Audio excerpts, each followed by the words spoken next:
pessoal, vamos agora com uma questão do IME da prova discursiva de 2014 para ingresso em 2015, uma questão aí de inequação logarítmica. Bom, a gente tem que achar o conjunto solução dessa inequação e antes da gente começar a resolver, é bom a gente dar uma analisada na expressão antes. Batendo o olho na expressão, a gente já consegue ver aqui que nós temos um logaritmo no quociente, um logaritmo na base 3, e nós temos um logaritmo na base x. Então, as bases são diferentes e nós temos um logaritmo no quociente. Essas são as duas dificuldades imediatas da inequação. Nós vamos superar uma por uma. Não é legal atacar todos os problemas de uma vez. O ideal é que a gente faça passo a passo para não se perder na resolução. Agora, o que me chama a atenção, e tenho certeza de que foi uma fonte de erro de muitos candidatos, é exatamente esse log aqui na base 3. Porque, do jeito que está, parece que é o log de x² menos 2 na base 3. Mas, na verdade, o menos 2 não faz parte do logaritmando. Aqui nós temos um log de x² na base 3 menos 2. Então, 2, novamente, não faz parte do logaritmando. E eu sei disso por causa da ausência de parênteses. Para que o 2 fizesse parte do logaritmando, a gente teria que ter parênteses aqui antes do x² e depois do 2. Como a gente não tem, só o x² faz parte do logaritmando. Então, vamos começar atacando esse problema para não ter confusão daqui em diante. A única mudança que a gente vai fazer na inequação inteira é trocar a ordem, colocar esse menos 2 para frente do log, porque assim a gente não se confunde, ok? E repare que se você faz essa confusão já no início, toda a sua resolução estará errada. Provavelmente você vai obter aqui uma nota 0 nessa questão por causa da confusão logo no início. Então, agora que já vimos essa casca de banana, que com certeza fez muita gente errar na prova, nós podemos trabalhar em cima dos problemas que já identificamos, as bases diferentes e o logaritmo do quociente. Vamos trabalhar aqui, primeiro, com a parte do log de 1/9 na base x. Nós podemos aplicar a propriedade e escrevemos da seguinte forma. Log de 1/9 na base x é o log de 1 na base x menos o log de 9 na base x. Então, aqui em roxo está sempre o destaque da única mudança que foi feita em relação à linha anterior, ok? O que está em verde, simplesmente a gente repetiu. Agora, log de 1 em qualquer base, vocês sabem que é 0, ok? Então, isso daqui já vai ser eliminado da nossa conta. O que vai sobrar é essa primeira fração menos o log de 9 na base x maior do que 1. Vamos continuar, então, a nossa solução. Aqui, a próxima dificuldade que nós vamos atacar é exatamente o fato das bases serem diferentes. Vamos converter para a mesma base. E aqui é melhor converter para a base 3, ok? Vamos fazer isso, então. Vamos escrever o log de 9 na base x como o log de 9 na base 3 sobre o log de x na base 3. Assim, nós estamos convertendo para a base 3. Vamos substituir isso na nossa inequação. Então, está aqui em roxo o destaque para a mudança de base. E agora é hora da gente se preocupar um pouquinho em melhorar essa expressão. Aqui nós podemos aplicar a propriedade do expoente, ele passa para frente multiplicando. E esse log de 9 na base 3 nós também podemos calcular. Então, vamos resolver isso daí. Reparem que o 2, que era expoente, passou para frente multiplicando, e log de 9 na base 3 é 2, direto.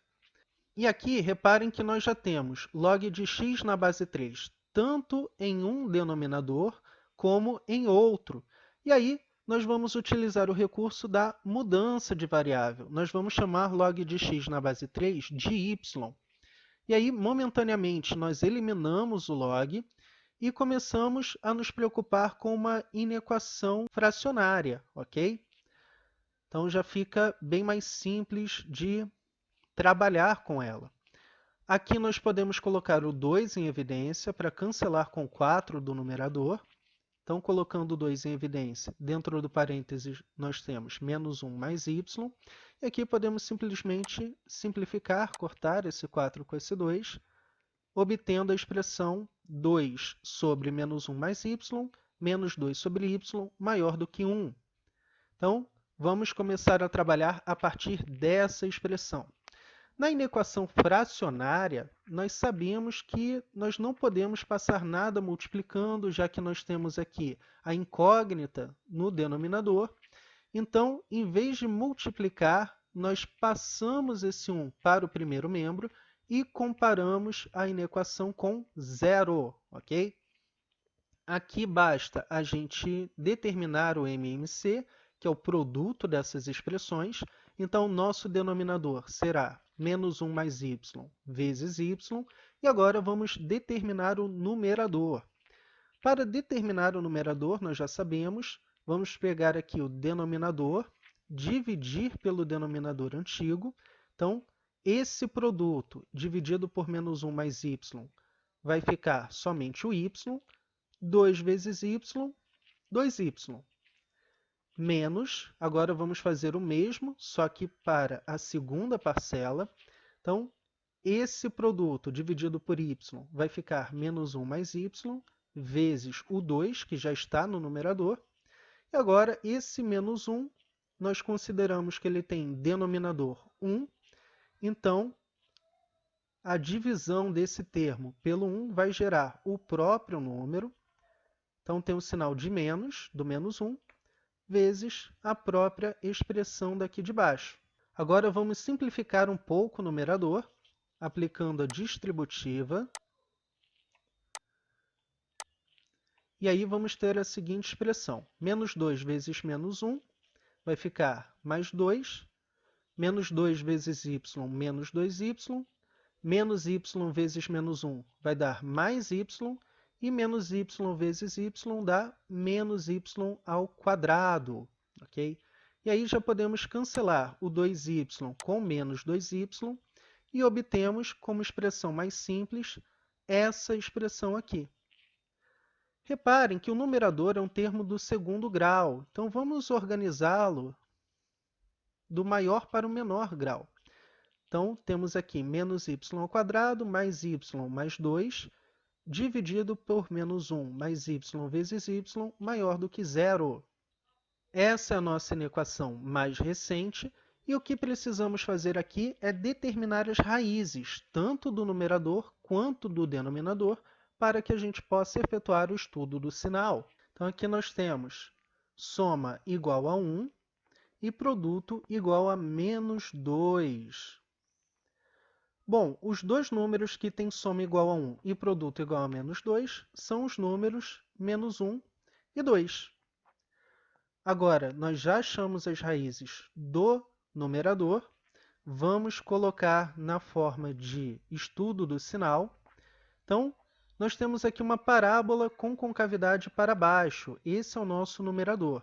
As raízes são menos 1 e 2. E agora basta distribuirmos os sinais. Antes do menos 1, nós temos sinal negativo.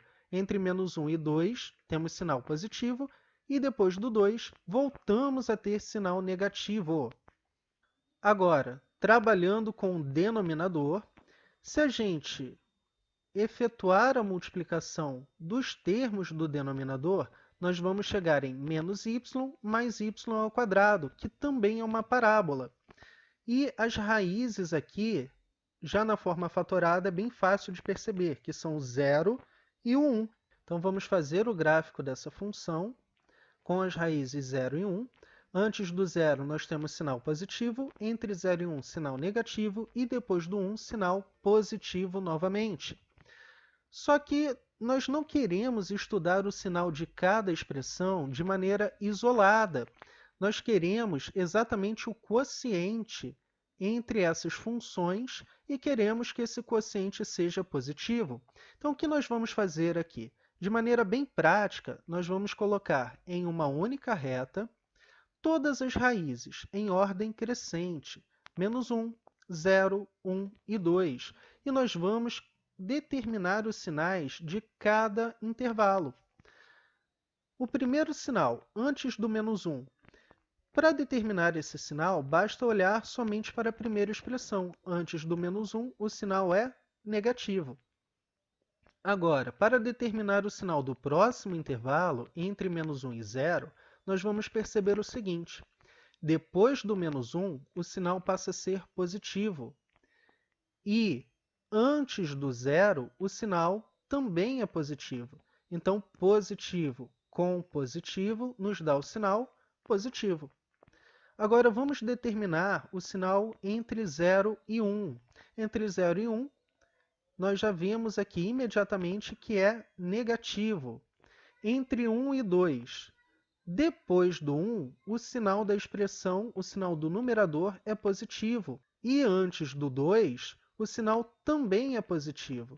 Então, aqui nós temos sinal positivo. Mais com mais dá mais.